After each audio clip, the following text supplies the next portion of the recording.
আসসালামু আলাইকুম। সবাই কেমন আছেন? আশা করি সবাই অনেক অনেক ভালো আছেন। আজকে আমি শাহী খিরসা ভরা ধবধবে সাদা পাটিসাপটা পিঠা তৈরি করে দেখাবো। এভাবে খিরসা তৈরি করলে কোনো রকম গুঁড়া দুধের কিন্তু প্রয়োজন হয় না।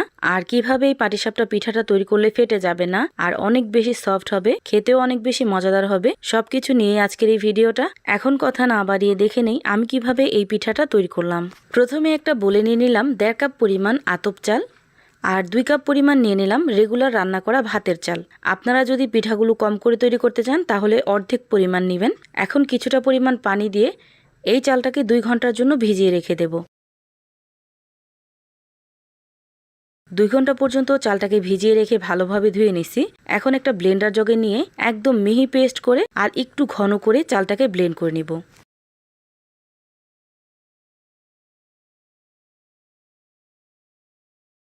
আর তো দেখতেই পাচ্ছেন চালগুলোকে আমি ঠিক এইভাবে একদম মিহি পেস্ট করে আর একটু ঘন করে ব্লেন্ড করে নিছি।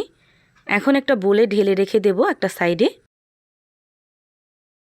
আর এখন আমি এই পিঠার জন্য খিরসাটাকে রেডি করব। প্রথমে একটা ফ্রাই প্যানে 1/2 কাপ পরিমাণ চিনি নিয়ে নিলাম।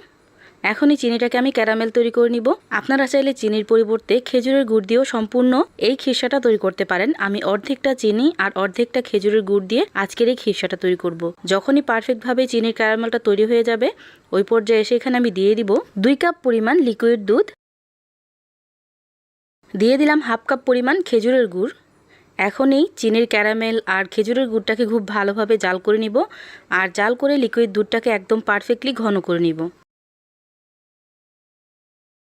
যখনই খেজুরের গুড়টা কিছুটা গলে যাবে আর লিকুইড দুধটা ঘন হয়ে এরকম হয়ে যাবে ওই পর্যায়ে এখানে আরও 2 কাপ পরিমাণ লিকুইড দুধ দিয়ে দিব। লিকুইড দুধটা যদি এই অবস্থায় আপনারা জাল করে ঘন করে নেন ওই ক্ষেত্রে কিন্তু পরবর্তীতে আর সুজি বা চালের গুঁড়ি দেওয়ার পর বেশি নাড়াচাড়া করতে হয় না বা শরীরে ছিটে আসে না। ওই ক্ষেত্রে রান্না করতে খুব সুবিধা হয়। দিয়ে দিলাম কিছুটা পরিমাণ গোটা গরম মশলা। এখন এই লিকুইড দুধটাকে আমি এইভাবে রান্না করব প্রায় 10 মিনিটের মতো। 10 মিনিট রান্না করার পর এখানে আমি দিয়ে দিব 1/3 কাপ পরিমাণ শুকনো চালের গুঁড়া। চালের গুঁড়াটা এক হাতে দিতে হবে আর আরেক হাতে হ্যান্ড উইক্স দিয়ে খুব ভালোভাবে মিশিয়ে নিতে হবে, না হয় কিন্তু চালের গুঁড়াটা দলা পাকিয়ে যাবে। আমি আজকে 4 কাপ পরিমাণ লিকুইড দুধ দিয়ে এই খিরসাটাকে তৈরি করে দেখাচ্ছি। আপনারা চাইলে আরও বেশি পরিমাণ তৈরি করতে পারেন। আমি এখানে কোনো রকম গুঁড়া দুধ কিন্তু ব্যবহার করি নাই। এমনিতেই এইভাবে খিরসা তৈরি করলে অনেক বেশি মজাদার হয়। এইভাবে নাড়তে চাড়তে দেখতে পারবেন একটা পর্যায়ে একটু ঘন হতে শুরু করে দিছে।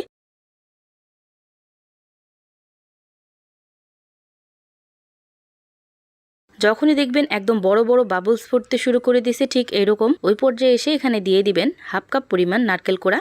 যদি আপনারা খিরসাতে নারকেল পছন্দ করেন তাহলে দিবেন, না হয় এটা স্কিপ করবেন। এখন অনবরত নেড়েচেড়ে আরও 5 মিনিটের মতো রান্না করে নেব। নারকেলটা দেওয়ার পর কিছুটা পানি ছাড়তে পারে, কোনো সমস্যা নাই, এভাবে কিছুক্ষণ রান্না করে নিলেই হয়ে যাবে। এই পর্যায়ে এসে এখানে আমি কিছুটা পরিমাণ লবণ দিয়ে দিলাম। আপনারা যদি মিষ্টিতে লবণ পছন্দ করেন তাহলে দিবেন, না হয় স্কিপ করবেন।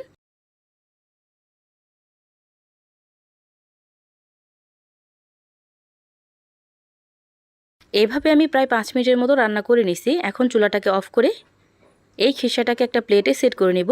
ঠান্ডা হলে কিন্তু খুব সহজে আপনারা পিঠাগুলো তৈরি করতে পারবেন। আর এখন যতটা ঘন আছে ঠান্ডা হওয়ার পর কিন্তু এই খিরসাটা অনেক বেশি ঘন হয়ে যাবে।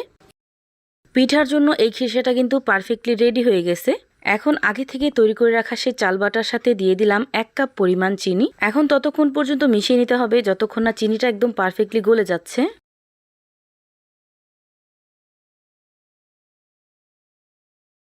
আর এই তো দেখতেই পাচ্ছেন চিনিটা একদম পারফেক্টলি গলে গেছে আর এই ব্যাটারটা একটু হলেও পাতলা হয়ে গেছে। এই পর্যায়ে এসে এখানে দিয়ে দিব 1/3 কাপ পরিমাণ ময়দা। এই ময়দা দেওয়ার কারণেই কিন্তু পিঠাগুলো ফেটে যাবে না। দিয়ে দিলাম পরিমাণ মতো লবণ। আপনারা যদি পিঠাগুলো অনেক বেশি নরম করে তৈরি করতে চান তাহলে এখানে 1/2 কাপ পরিমাণ ময়দা ব্যবহার করবেন।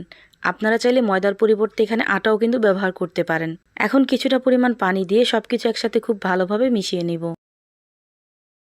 এই অবস্থায় পিঠার ব্যাটারটা অনেক বেশি ঘন আছে, এজন্য এখানে আমি আরও কিছুটা পরিমাণ পানি দিয়ে খুব ভালোভাবে গুলিয়ে নিলাম। আর এই তো দেখতেই পাচ্ছেন পিঠার এই ব্যাটারটা ঠিক এরকম হবে। এখন আমি এই পাটিসাপটা পিঠাগুলো বানিয়ে নিব।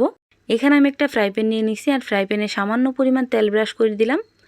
এখন 1 চামচ পরিমাণ ব্যাটার দিয়ে এইভাবে একটু ঘুরিয়ে দিব।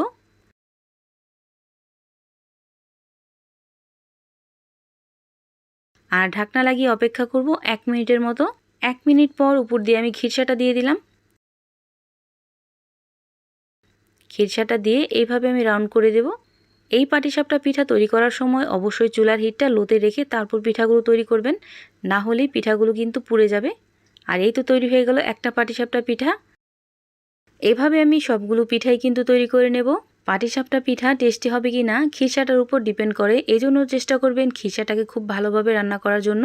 যারা পাটিসাপটা পিঠা একেবারে বানাতে পারেন না, যদি আমার এই ভিডিওটা সম্পূর্ণ দেখে তারপর পিঠা বানান, তাহলে ইনশাল্লাহ আপনাদের পিঠাটাও কিন্তু একদম পারফেক্ট হবে।